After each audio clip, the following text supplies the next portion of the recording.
La semana pasada hemos visto el pasaje de el capítulo 17 de Hechos, desde el versículo 16 hasta el final. Y por lógica nos toca seguir con el capítulo 18. Pero no lo vamos a hacer. Vamos a volver sobre este pasaje, solamente que vamos a enfocar aspectos diferentes de lo que hemos hecho la semana pasada. Así que por favor traten de tener sus Biblias abiertas y seguir en el texto, y si algunos toman notas, me parece muy bien, háganlo para poder después en sus respectivas células discutir el asunto, porque hay mucho para conversar. Capítulo 17, versículo 16. Mientras Pablo los esperaba en Atenas, su espíritu se enardecía viendo la ciudad entregada a la idolatría. Así que discutía en la sinagoga con los judíos y piadosos, y en la plaza cada día con los que concurrían. Y algunos filósofos de los epicúreos y de los estoicos disputaban con él. Y unos decían: ¿qué querrá decir este palabrero? Y otros: parece que es predicador de nuevos dioses, porque les predicaba el evangelio de Jesús y de la resurrección.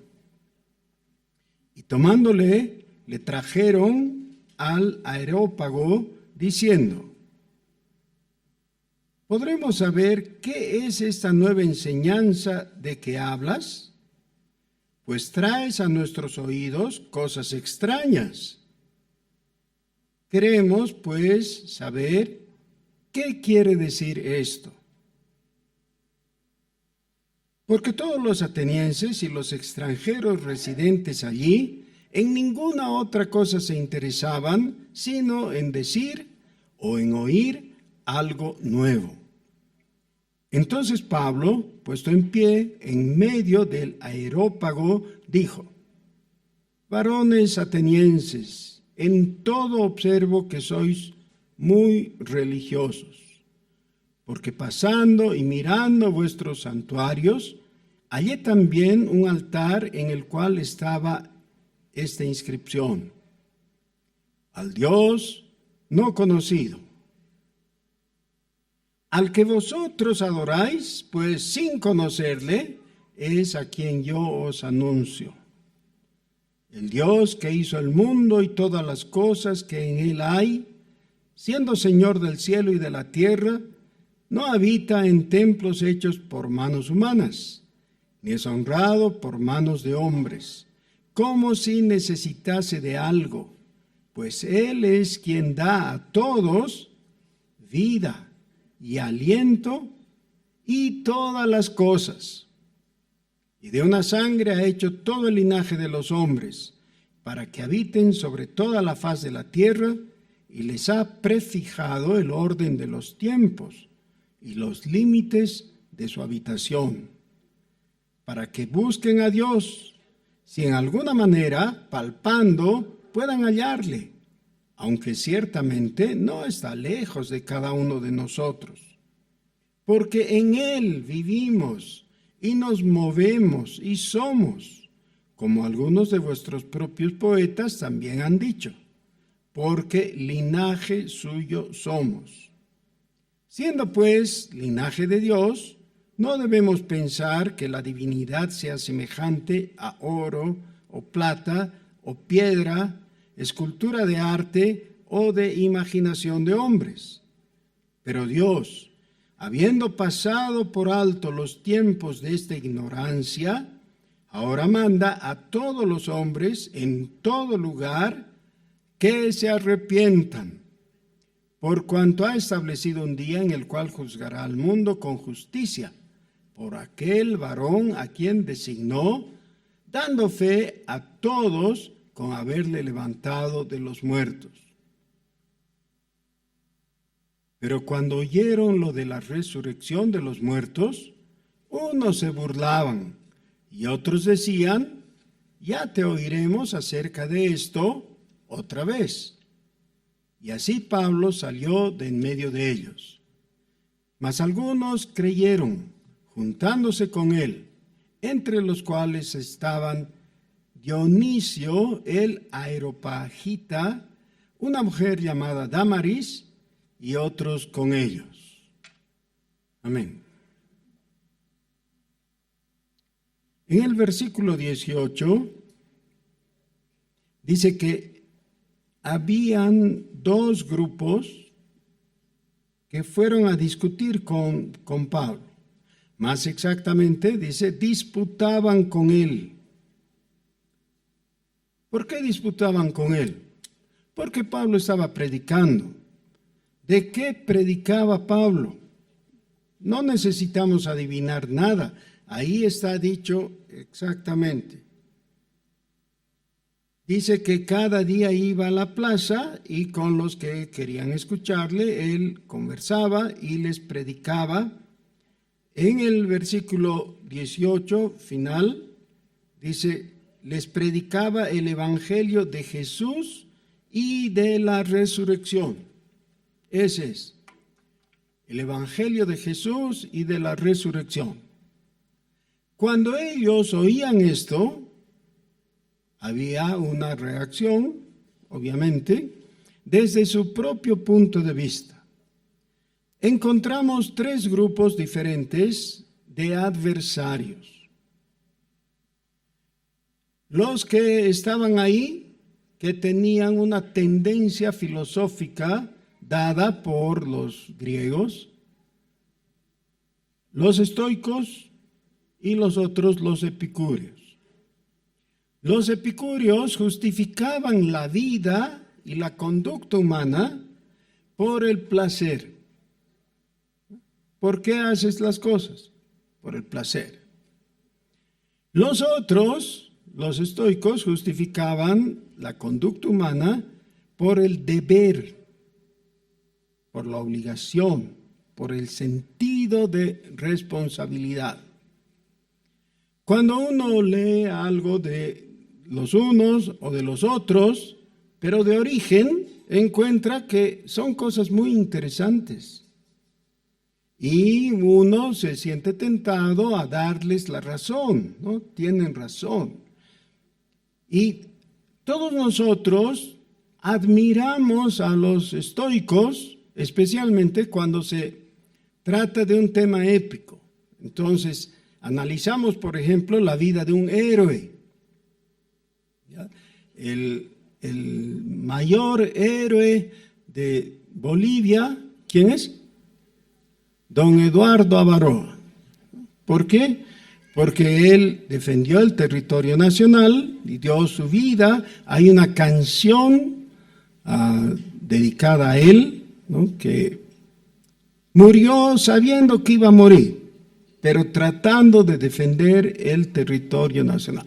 Vienen sus detractores y dicen, pero lo que él estaba defendiendo era su propia tierra, ¿no? Y sus propiedades. Bueno, el hecho es que murió por un sentido de deber. Podía haberse replegado, podía haberse escapado, pero decidió dar su vida por esa causa. Entonces, cuando observamos el caso de los héroes en general, los admiramos y los calificamos con una serie de virtudes, ¿no? Que generalmente han tenido. No los imitamos generalmente. Ahora, por favor, quiero que entre todos, amablemente, me sugieran 7 asuntos, 7 temas, 7 hechos que realizamos comúnmente en nuestra vida común. ¿Ya? Yo les voy a sugerir el primero y ese tipo de cosas quiero. El primero es el dormir. ¿Qué es lo que hace la gente? Duerme. ¿Ya? Habitualmente dormimos. Muy bien. ¿Quién quiere agregar otra cosita? Sí, muy bien. Ok, muy bien. Comer, ¿no? Comer. Muy bien. Dormir, comer. ¿Otra? Trabajar. Ok, muy bien. 3. ¿Qué más? Sí, caminar. Ok. Va con el comer, pero también el beber, ¿no? Beber. Voy a empezar por el beber porque es más fácil de ver, ¿ya? De observar a qué me estoy refiriendo. Tenemos dos personas que se acercan al tanque de agua del filtro, abren la llave recibiendo en un vaso una porción de agua, ¿no? Un vaso de agua. Cada uno de los dos beben el agua. Y les preguntamos, nos acercamos a cada uno por separado, ¿ya? Fulanito, ¿por qué has bebido el agua? Y él, el primero, nos dice, porque nada es mejor que el agua fresca que calma la sed. ¡Qué deliciosas! ¿Está bien?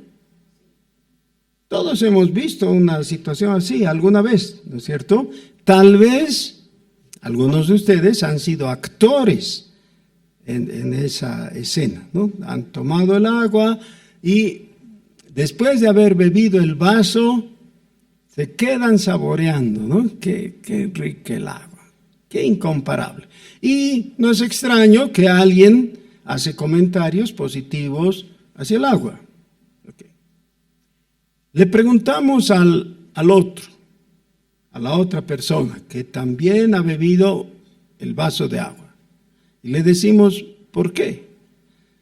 Dice, porque mi doctor me ha dicho que si no tomo agua, mi problema de salud va a empeorar, que no estoy bien y tengo que tomar agua. Me ha obligado, me ha puesto una dosis imprescindible de agua que debo consumir cada día. ¿Y te gusta?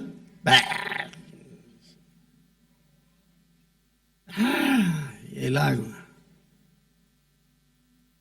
Eduardo Falú, en una de sus canciones, en una parte referida a esto, dice, échele agua a las plantas, ellas aguantan la mojazón.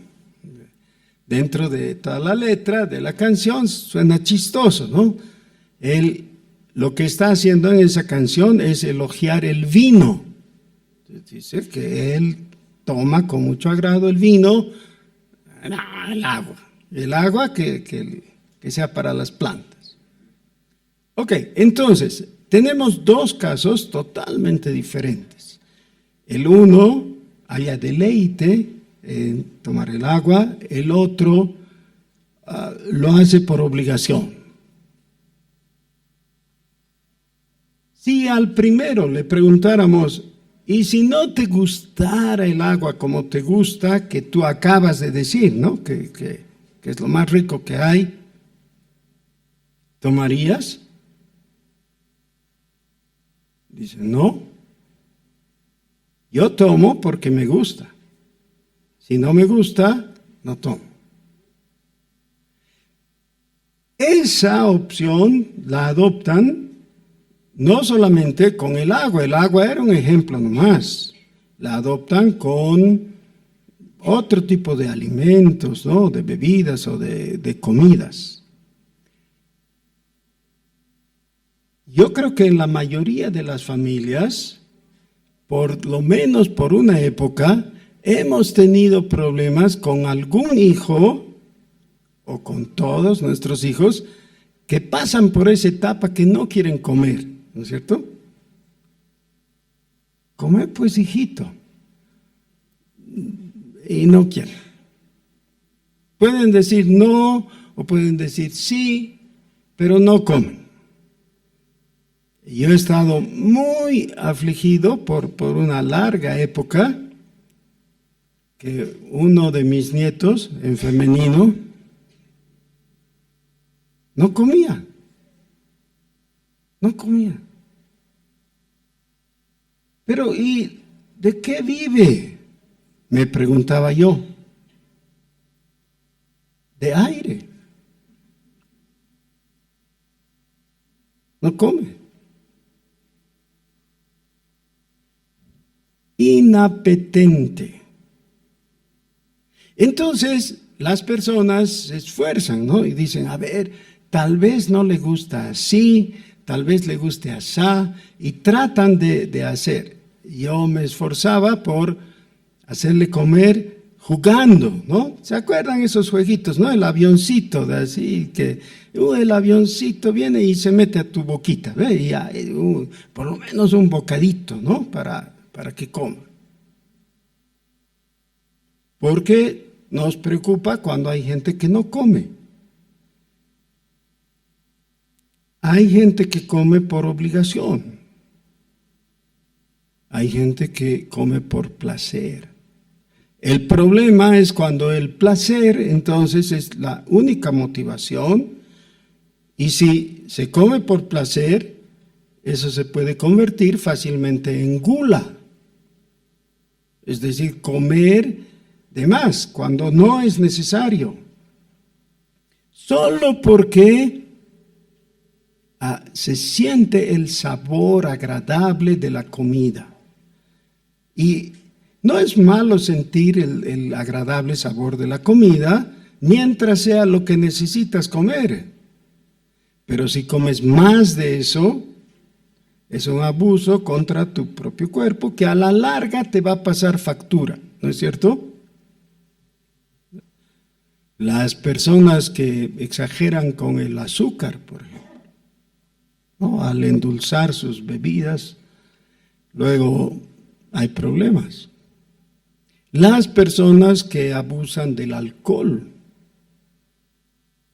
¿Ya? Vivimos en un país prácticamente víctima del alcohol. Es horrible la cantidad de destrucción por causa del alcohol dentro de la sociedad en general, pero de las familias y de las vidas de las personas. Otra vez, ¿qué es lo que impulsa o lo que determina tu conducta? En actos que en sí mismos son neutrales. Una persona que come no tiene de qué avergonzarse, sino hasta que pasa el límite y come más de lo que debe. Ese segundo plato que no necesita, ¿ya? O esa yapita, ese aumentito, ¿no? Que después va a significar kilos de peso, a veces mortales. Pero es en otros actos, y hemos mencionado algunos de ellos, ¿no? El dormir es lo mismo, ¿no? Hay tiempo de dormir. Y vamos a recordar ahora el caso del Señor Jesús. Jesús va al Getsemaní, está con sus discípulos. A los tres más cercanos, a los íntimos, les dice, vengan conmigo, apóyenme en oración, acompáñenme. Quédense vigilantes, es decir, no se duerman, ¿no? Vigilante es el que está despierto. Quédense en vigilia. Cuando vuelve, después de haber orado una hora, los halla dormidos. Y les pregunta, ¿no han podido velar una hora? ¿Y pudieron o no? Ahora, eso significa que cada vez que dormimos pecamos. ¿Sí? Increíblemente hay cristianos que así interpretan. Cada vez que duermen se sienten culpables, creen que dormir es algo malo. No es eso lo que el pasaje está enseñando. Cuando ellos debieran estar despiertos, se durmieron, eso es lo malo. Como dice Salomón, hay tiempo de dormir y tiempo de estar despiertos. El problema es que cuando dormimos, hay un cierto placer en dormir, ¿o no? ¿Ya? Y de vez en cuando, la persona que ha dormido toda la noche, llega el momento en que oye la alarma, el despertador, y tiene que despertarse. Y quiere despertar, pero también quiere seguir durmiendo. ¿Por qué quiere despertar?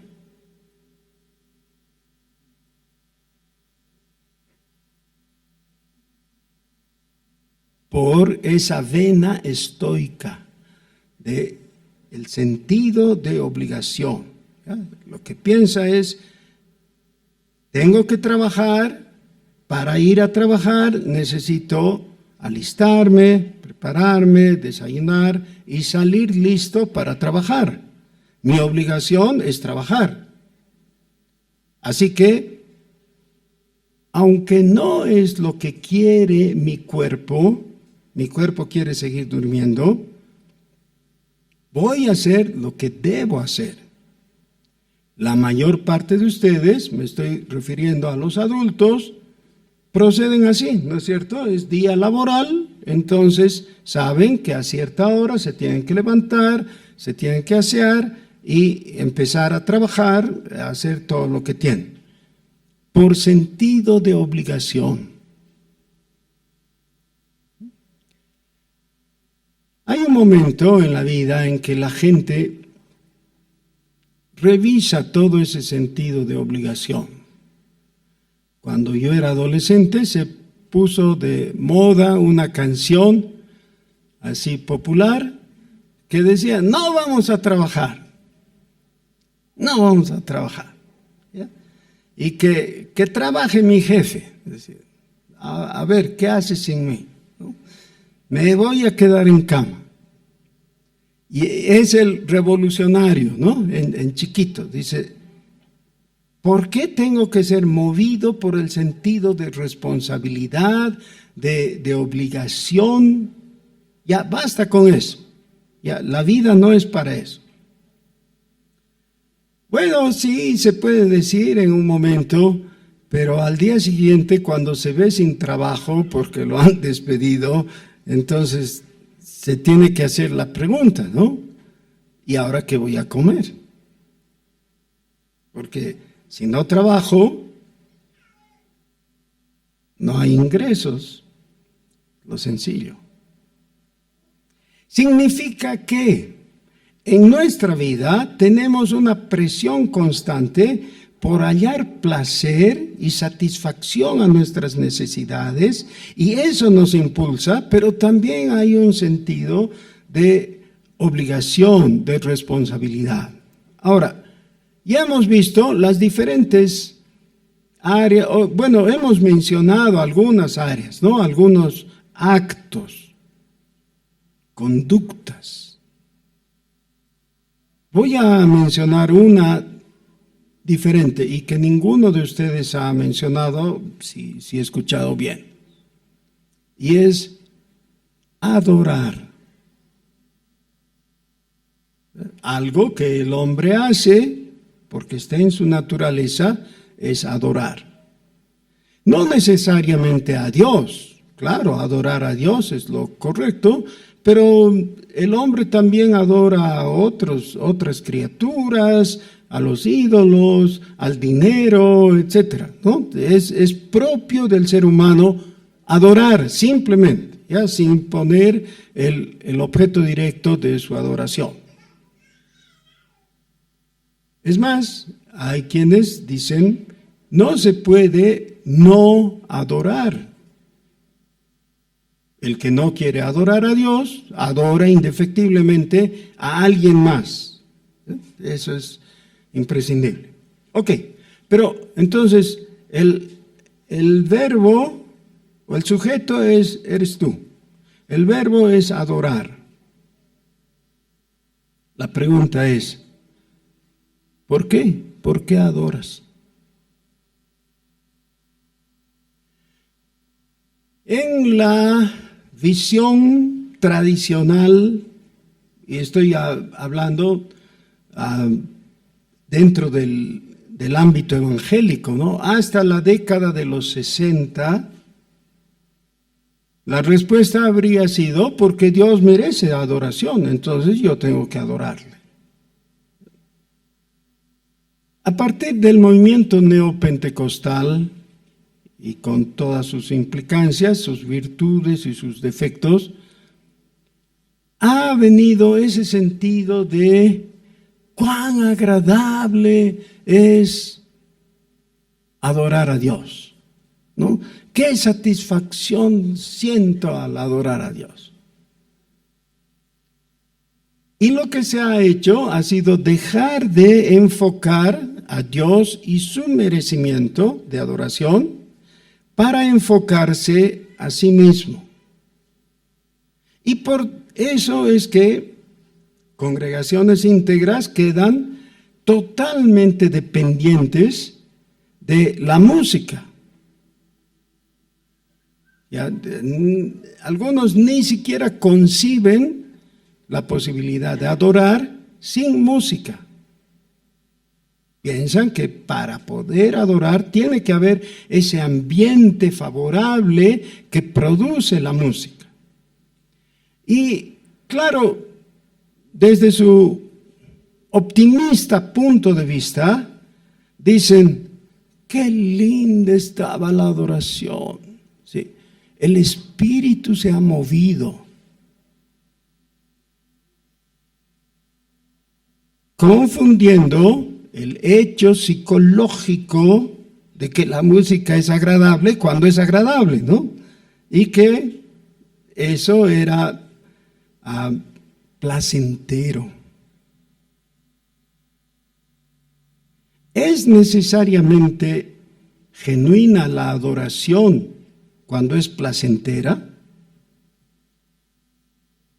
Bueno, la cosa es que inevitablemente hay música que te va a gustar mucho y te va a traer placer, no importa cuál sea tu preferencia, ¿no? Hay gente que con música tropical está feliz y otros con música rock o con pop o no sé, lo que fuera, ¿no? Cada cual según sus preferencias y claro, si esa es la música que se ha utilizado, entonces están felices, ¿no?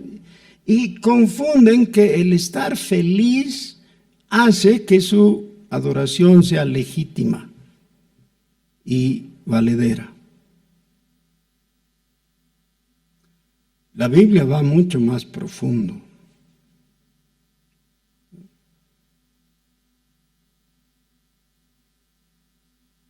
Génesis capítulo 1.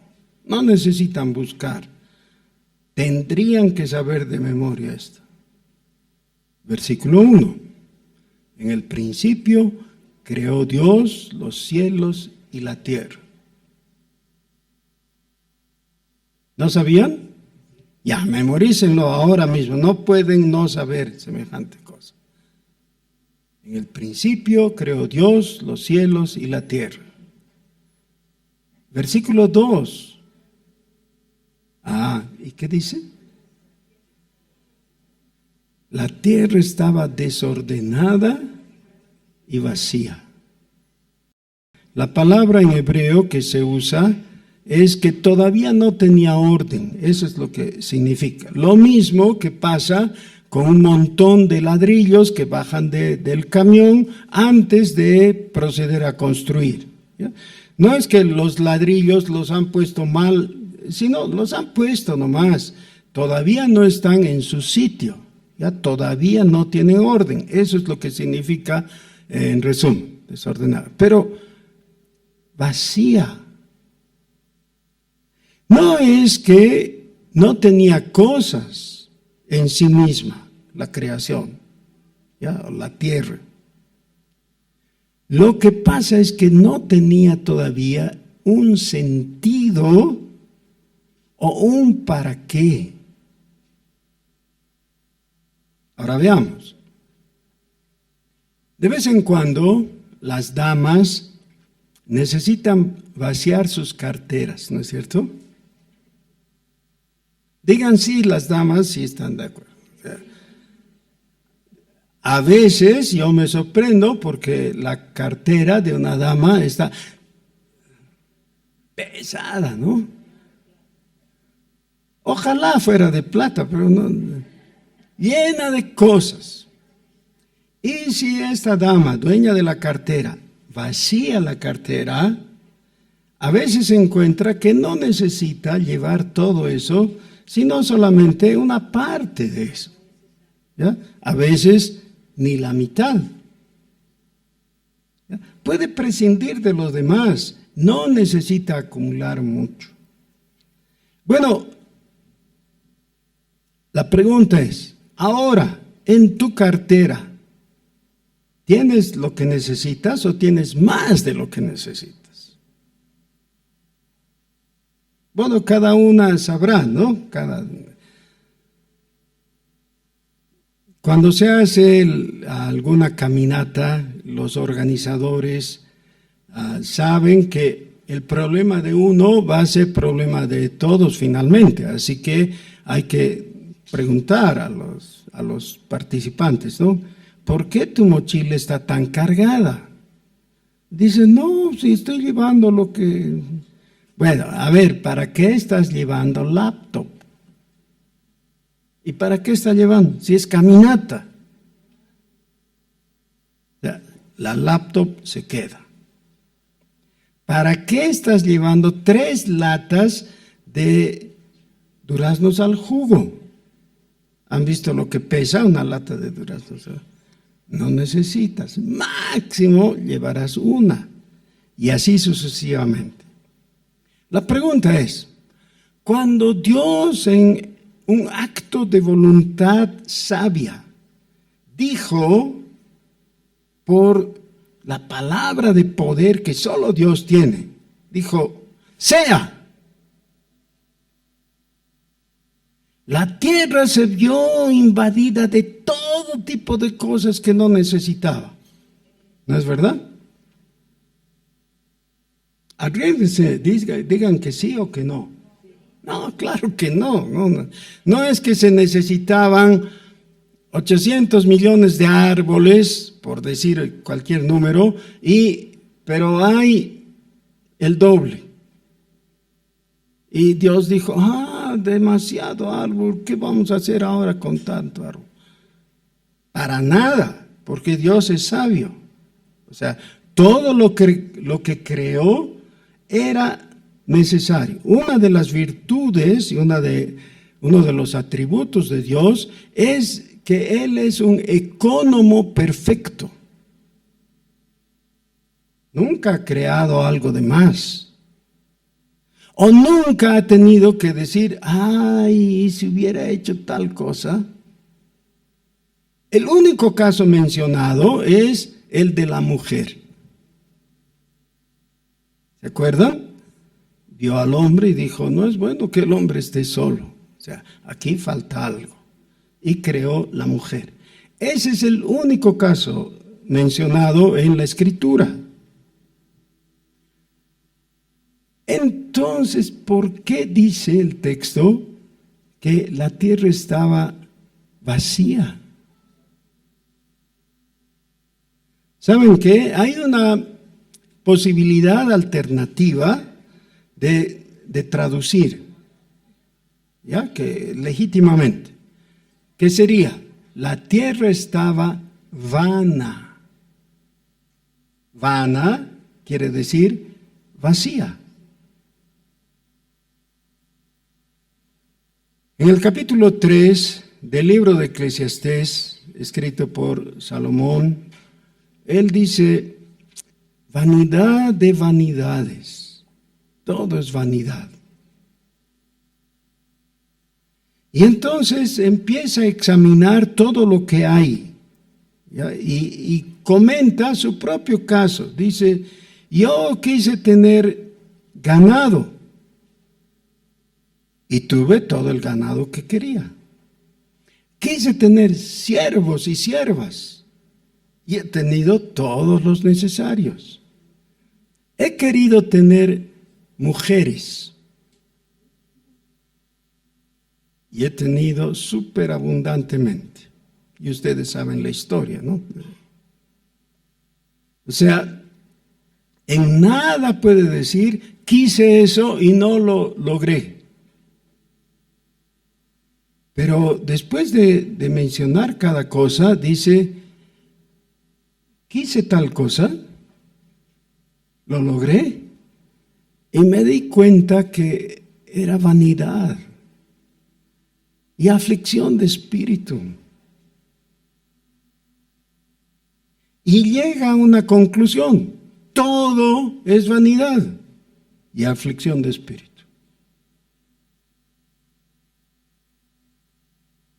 ¿Por qué? ¿Qué es eso? No tiene sentido, no tiene propósito final o no tiene propósito trascendente. Puede tener un propósito momentáneo, efímero, pero a la larga, ¿de qué sirve? La conclusión de Salomón es pesimista. Si Salomón hubiera estado en la discusión que mantuvo Pablo con los epicúreos y con los estoicos, Salomón hubiera dicho, todo su esfuerzo, su sentido de responsabilidad, de deber de ustedes los estoicos, es vano. Pero también esa búsqueda incesante de placer es vana porque es muy efímera. Aún en el mejor de los casos, cuando consigues el placer y la satisfacción de tus necesidades. Vean ustedes algo gracioso. Una de las cosas sencillas, muy sencillas de la vida y que trae placer, en mi punto de vista, es la marraqueta crocante. Está recién llegada, la aprietas y crack, suena, ¿no? ¿Cuánto dura? ¿Cómo está al día siguiente? ¿Y al otro? Bueno, pero entonces llegas a la conclusión, ya, pero por lo menos ese día cumple su función, ¿no? Su propósito. Sí, así es todo en la vida. En ese momento cumple su función. Sí, cada día puedes conseguir la marraqueta crocante y si te gusta, ¿no? Por supuesto. Entonces, haya satisfacción. Pero no es algo duradero, no es a largo plazo. Por eso el mismo Señor Jesús enseña la oración, el pan nuestro, sí, no dice para toda la semana, de cada día. Ok, tenemos a los epicúreos diciendo, hoy obtendré placer. Tenemos a los estoicos diciendo, hoy cumpliré mi deber. Tenemos a Salomón diciendo, todo es vanidad, no sirve de nada. Hagas lo que hagas, caes en vanidad. ¿A quién le discutían los estoicos y los epicúreos? A Pablo.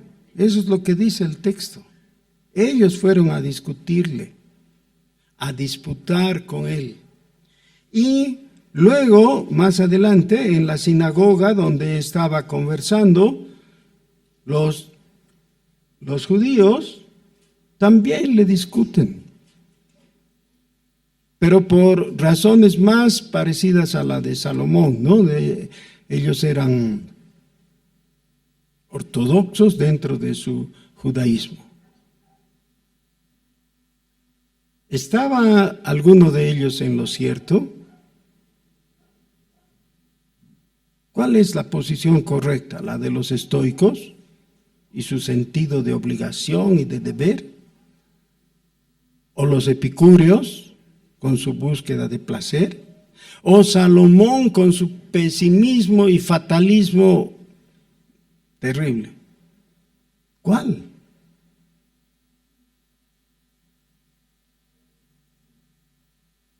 Nosotros creo que intuimos que en realidad se trata de equilibrio.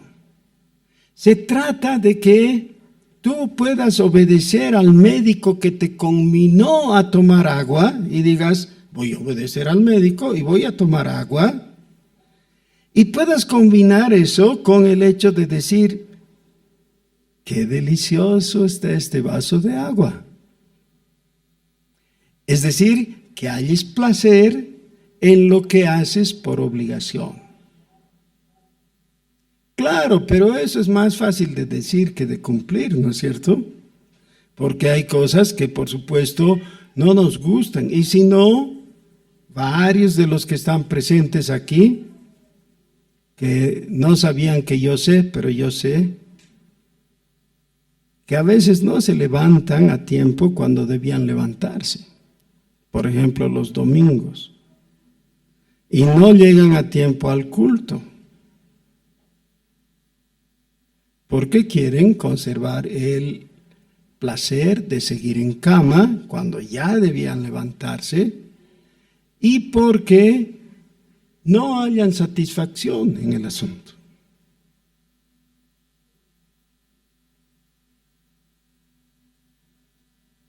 No hay posibilidad para el hombre de encontrar ese equilibrio de los dos elementos. No hay.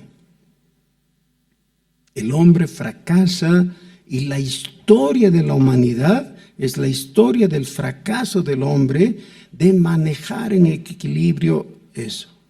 Hasta que mira a Jesucristo. Porque Jesucristo es el único que le da sentido. ¿Saben por qué? Volvamos a Génesis, capítulo 1, versículo 2. La tierra estaba desordenada y vacía, es decir, era vana. ¿Hasta cuándo es vana? Hasta que llega esa voz que nos anuncia esta verdad. Y por favor, por un momentito, cierren sus Biblias y ábranlas de nuevo, pero esta vez en Colosenses capítulo 1.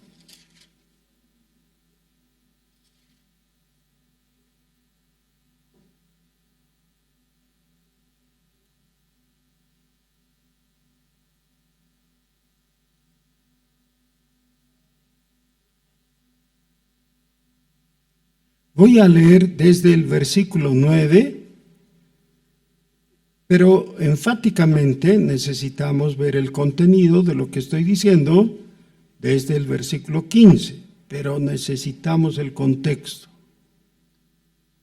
Por lo cual, también nosotros, desde el día que lo oímos, no cesamos de orar por vosotros y de pedir que seáis llenos del conocimiento de su voluntad, en toda sabiduría e inteligencia, para que andéis como es digno del Señor. Para que andéis como es digno del Señor. Ahí está la vena estoica. ¿Notan?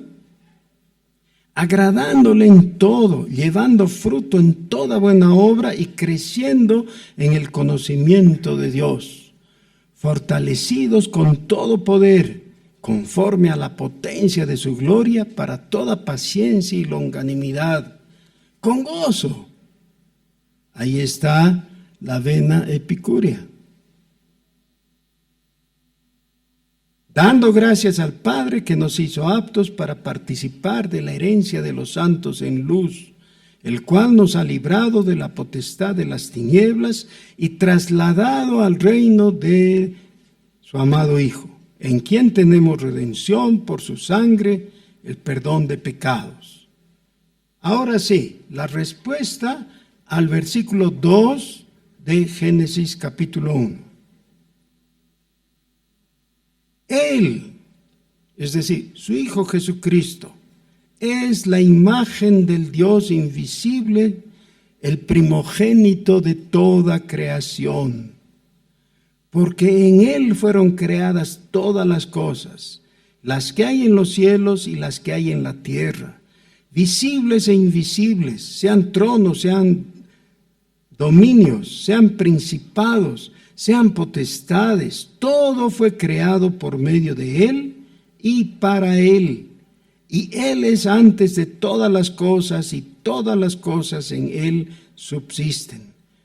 Y Él es la cabeza del cuerpo, que es la iglesia, el que es el principio, el primogénito de entre los muertos, para que en todo tenga la preeminencia, por cuanto agradó al Padre que en Él habitase toda plenitud, y por medio de Él reconciliar consigo todas las cosas, así las que están en la tierra como las que están en los cielos, haciendo la paz mediante la sangre de su cruz. ¿Quién no entendió? Yo concedo que leyendo un pasaje así tan rico y denso teológicamente, una lectura no es suficiente. Hay que volver a leer y meditar casi en cada palabra. Pero en resumen, lo que está diciendo, no hay vanidad en la creación. La creación tiene sentido. Jesús es lo que le da sentido. Jesús le da propósito a la creación en general, pero a cada cosa en particular. A veces te has preguntado, ¿para qué estoy en este mundo? ¿No es verdad?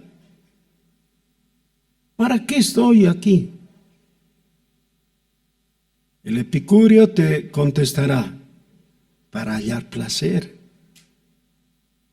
Pero Salomón ya ha dicho, no, yo he tenido todo el placer que he querido. No es satisfactorio. El estoico te dirá, para que cumplas tu obligación. Pero no se puede. Siempre hay algo más que tengo que hacer y no logro.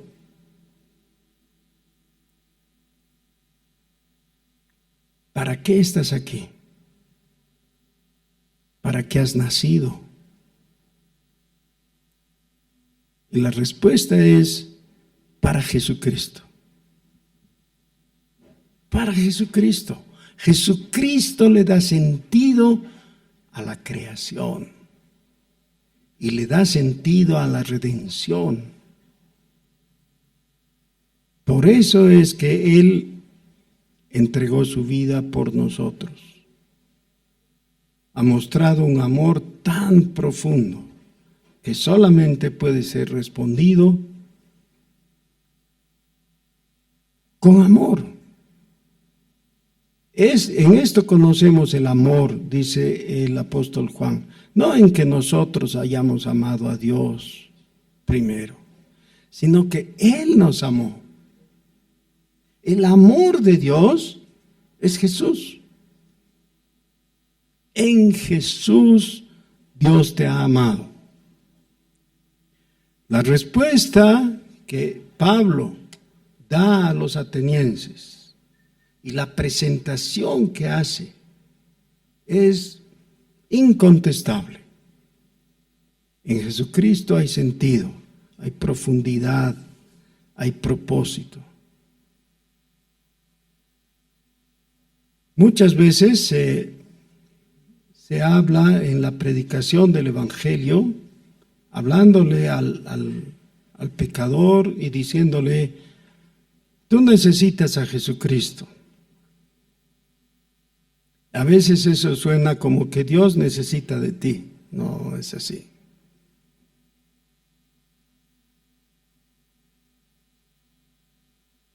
¿Qué tal si lo planteamos como Pablo lo hace? Tú has sido creado para Jesucristo. Él te ha creado. Y tú dices, ¿para qué? Para Él. Para Él. Y por eso solo en Él vas a encontrar propósito y significado. Chao, vanidad. Hay sentido y hay esperanza. ¿Oramos? Oh Señor nuestro, gracias por revelarnos a Jesucristo. Gracias, Señor, por tu bondad.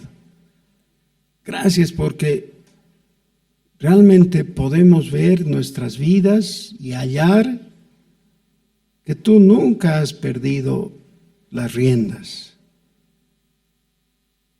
Señor, condúcenos a la obediencia de tu palabra, porque sólo así vamos a hallar el verdadero propósito que tú tienes con nosotros. Ayúdanos, Señor, por Jesús te pedimos. Amén.